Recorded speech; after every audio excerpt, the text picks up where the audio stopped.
नमस्कार जय जगन्नाथ। आज शीर्षक क्रोध। क्रोधरे मनीष करुथिबा कार्यकलाप एवं नेउथिबा निष्पत्ति केते जे भयंकर से विषय जानिबा। मो लेखनी मनरू पदे शुणा चाहूँगी। आशा करुच्ची भिडियोटी भल लागिबो एवं हृदयस्पर्शी हम।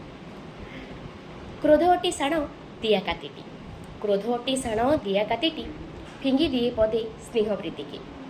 क्रोध न चिन्हे शाशु शशुर, न चिन्हे गेर स्तर प्रीतिकी। क्रोध अटी साण दिया कातिटी, नमणे से कला नमणे से धला, कला धला तार एक रिकिति।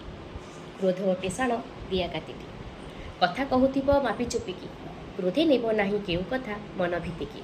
क्रोध अटी साण दिया कातिटी, न जाने से भल भेलटी, किंबा बुझे नाही आग पछटी। क्षणक मध्यरे सुनार संसार करी दिए हिड़ी किड़ीटी। क्रोध अटी साण दिया कातिटी। आशा करुच्ची कविताटी भल लागिब एवं हृदयस्पर्शी। धन्यवाद। जय जगन्नाथ।